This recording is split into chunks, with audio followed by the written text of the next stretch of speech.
Au cœur de la Lorraine, la vallée de la Fensch.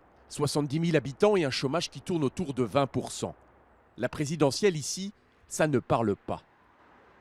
Peut-être qu'à une époque, les gens étaient un peu plus naïfs. Aujourd'hui, les gens, ils sont réalistes. Je pense que les citoyens, c'est des gens intelligents et qu'aujourd'hui, malheureusement, le jeu des politiques, peut-être qu'ils ont appris ça dans les grandes écoles, aujourd'hui, il n'opère plus parce que le masque est tombé. Les hauts fourneaux, au cœur de la campagne de 2012, sont aujourd'hui sous cloche. François Hollande a lancé MetaFensch, une plateforme de recherche et développement qui a créé des emplois. On trouve aussi du travail chez ArcelorMittal ou à la centrale nucléaire de Cattenom. Mais les qualifications sont exigeantes et peu d'habitants en profitent ici.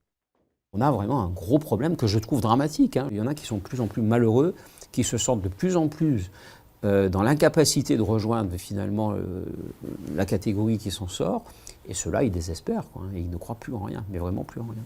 L'employeur, il ne doit pas connaître votre vie privée, votre situation de famille. Mission locale du Nord Mosellan à Thionville.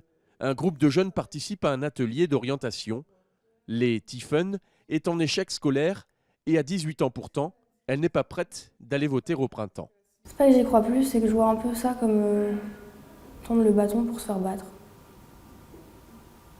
Et du coup, je vois pas l'intérêt au final.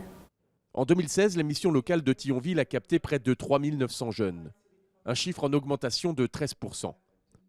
Ils ont du mal à croire aux instances gouvernementales, à la fonction de président. Ils sont un peu désabusés, oui, par rapport à l'avenir de la politique en France. En 2014, le rejet de la politique, déjà perceptible, s'est traduit par le vote Front National qui a gagné la mairie d'Hayange, jusque-là aux mains du PS. Un vote extrême qui pourrait bien s'étendre lors des prochaines échéances électorales, comme les socialistes eux-mêmes le craignaient déjà il y a 5 ans. Ils savaient très bien en 2011-2012 que s'ils prenaient les responsabilités, ils devaient avoir du résultat, parce qu'ils nous ont même dit ici sous la tente, quand on était entre nous. Si nous, pendant ce quinquennat, on n'arrive pas à avoir un minimum de réussite, après nous, ce ne sera peut-être pas la droite, ce sera l'extrême droite.